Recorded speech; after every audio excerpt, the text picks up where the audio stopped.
요즘 환율 때문에 정말 골치 아프시죠? 원가 계산할 때마다 매일같이 오르는 환율 보면 한숨부터 나오실 텐데요. 아니, 정부는 대체 뭘 하길래 이 환율 하나 못 잡는 걸까? 이런 생각 다들 한 번쯤은 해보셨을 겁니다. 오늘 그 이유를 속 시원하게 알려드리겠습니다. 네, 맞아요. 아마 사업하시는 분들이라면 이 질문 정말 매일같이 던지고 계실 거예요. 원화 가치가 떨어질수록 수입해오는 물건 값은 계속 오르고 마진은 줄어드니까 정말 답답한 상황이죠. 자, 결론부터 딱 잘라 말씀드릴게요. 정부가 의지가 없어서 환율을 그냥 두는 게 아닙니다. 안 하는 게 아니라 지금 한국 경제가 처한 여러 가지 구조적인 문제 때문에 못하는 것에 훨씬 가까워요. 지금부터 그 이유를 하나씩 파헤쳐 보겠습니다. 첫 번째 이유는요, 경제학 교과서에 나오는 아주 근본적인 원칙 때문이에요. 바로 불가능의 삼위일체라는 건데요. 이름이 좀 어렵게 들리죠? 삼위일체라니. 근데 알고 보면 이게 모든 나라가 겪는 아주 현실적인 선택의 문제입니다. 이 불가능의 삼위일체가 뭐냐면요. 정말 간단해요. 한 나라가 갖고 싶은 세 가지 강력한 정책 목표, 그러니까 세 가지 초능력이 있는데 이걸 동시에 전부 다 가질 순 없다는 그런 경제학의 철칙 같은 겁니다. 그 세 가지 초능력이 바로 이겁니다. 첫째, 외국 돈이 우리나라에 마음대로 들어오고 또 나갈 수 있는 자유로운 자본 이동.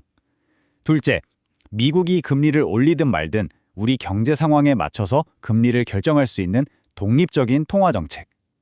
그리고 마지막 세 번째가 바로 여러분이 원하시는 환율을 특정 값에 딱 묶어두는 안정적인 고정 환율이에요. 마치 게임 캐릭터 만들 때 세 가지 엄청난 능력 중에 딱 두 개만 고를 수 있는 것과 똑같아요. 그럼 우리나라는 뭘 골랐을까요? 네, 바로 첫 번째와 두 번째를 선택했습니다. 외국인 투자자들이 우리 주식이나 채권을 자유롭게 살 수 있고 또 한국은행이 미국 눈치 안 보고 우리만의 기준금리를 결정할 수 있잖아요. 이 두 가지를 선택했기 때문에 안타깝지만 마지막 세 번째 카드인 환율 안정은 구조적으로 포기할 수밖에 없는 운명이 된 겁니다. 자, 두 번째 이유는요. 이제 눈을 바깥이 아니라 우리 안, 바로 한국 경제 내부로 돌려봐야 합니다. 지금 우리가 진짜 심각한 딜레마, 일종의 덫에 빠져 있거든요. 원래 경제학 교과서를 딱 펴보면 환율 잡는 방법은 나와 있어요. 바로 금리 인상이죠. 우리나라 금리를 미국보다 더 높게 만들면 더 높은 이자를 노리는 외국 자본이 막 들어올 거 아니에요. 그럼 자연스럽게 달러는 많아지고 원화 가치는 올라가서 환율이 안정되는 아주 간단한 원리입니다. 네, 바로 그게 문제예요. 아니, 이렇게 답이 뻔히 있는데 왜 이 쉬운 카드를 못 쓰는 걸까요? 대체 왜? 그 이유가 바로 우리 경제의 가장 아픈 곳을 건드리기 때문입니다. 바로 이것 때문입니다. 만약에 환율 잡겠다고 섣불리 금리를 확 올려버리면 지금 간신히 버티고 있는 이 엄청난 가계부채, 이 시한폭탄이 그냥 터져버릴 수가 있다는 거죠. 대출이자 감당 못하는 자영업자, 개인들이 쓰러지고 부동산 시장이 와르르 무너질 위험이 너무 큰 겁니다. 그러니까 상황이 딱 이렇습니다. 환율을 잡자니 국내 경제가 박살나고 국내 경제를 살리자니 환율이 하늘로 튀어버리는 그야말로 이러지도 저러지도 못하는 진퇴양난의 상황인 거죠. 어느 한쪽도 쉽게 포기할 수가 없는 거예요. 마지막 세 번째 이유, 이건 뭐냐면 아예 돈이 다니는 길이 예전이랑 완전히 달라졌다는 거예요. 이건 우리 경제의 체질 자체가 바뀐 거랑 관련이 깊습니다. 예전에는 공식이 있었어요. 우리 기업들이 열심히 수출해서 달러를 벌어오면 환율이 안정된다. 이거였죠. 근데 지금은요. 그 공식 완전히 깨졌습니다. 이젠 수출로 버는 돈보다 투자한다고 밖으로 나가는 돈의 힘이 훨씬 세진 거예요.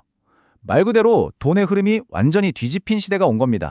아니, 왜 이렇게 달러가 자꾸 빠져나갈까요? 일단 우리 개인 투자자분들 서학개미라고 하죠? 미국 주식 엄청 사시잖아요. 그리고 우리 노후를 책임지는 국민연금도 자산을 불리기 위해 해외 투자를 계속 늘리고 있고요. 여기에다가 지금 미국 경제가 워낙 혼자 잘 나가니까 전 세계 돈이 다 미국으로 쏠리는 슈퍼달러 현상까지. 이건 우리나라 정부 혼자서 막을 수 있는 거대한 파도가 아닌 거죠. 자, 그럼 이런 상황에서 정부는 진짜 손 놓고 구경만 하고 있는 걸까요? 대체 뭐 하는 거냐 싶으실 텐데 아니요, 그건 아닙니다. 정부가 뭘 하려는 건지 그 목표를 우리가 정확히 이해할 필요가 있어요. 많은 분들이 이렇게 생각하세요. 정부가 1,300원은 어떻게든 막아야 하는 거 아니냐? 근데 정부 목표는 그게 아닙니다. 될 수도 없고요. 생각해보세요. 하루에 수천조 원이 오가는 이 거대한 외환 시장에서 우리가 가진 달러 좀 푼다고 그게 막아지겠어요? 며칠 못 가고 곳간만 텅 비게 되는 거죠. 그럼 정부의 진짜 목표는 뭐냐? 바로 환율의 방향을 바꾸는 게 아니라 그 속도를 조절하는 겁니다. 환율이 막 하루에 10원, 20원씩 오르락내리락 널뛰기를 하면 우리 사업하시는 분들 계획을 세울 수가 없잖아요. 바로 이런 극심한 변동성을 줄여서 시장에 예측할 시간을 주는 것. 이걸 스무딩 오퍼레이션이라고 하는데 정부는 거기에 집중하고 있는 겁니다. 이걸 자동차에 비유하면 딱 맞아요. 정부는 운전대를 잡고 야, 우회전, 좌회전 하는 운전사가 아니에요. 그냥 울퉁불퉁한 비포장 도로를 달릴 때 그 충격을 흡수해주는 쇼크 업소버, 충격 흡수 장치 같은 역할을 하는 거죠.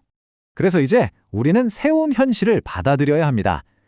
예전처럼 환율이 1,100원대로 돌아가겠지 하고 기다리는 게 아니라 지금 이 높은 환율이 어쩌면 한동안 계속될 뉴노멀, 즉 새로운 표준이라고 생각해야 한다는 겁니다. 결국 가장 중요한 건 이거예요. 그래서 우린 이제 뭘 해야 하는가? 환율이 언제쯤 떨어질까 예측하는 건 이제 큰 의미가 없어요. 그것보다 지금 이 높은 환율 환경에서 내 비즈니스를 어떻게 지킬 것인가, 어떻게 대응할 것인가를 고민하는 게 훨씬 중요합니다. 결제 통화를 다변화하거나 환해지 상품을 알아보는 것처럼 말이죠. 이제는 예측이 아닌 적응과 대응의 시간입니다.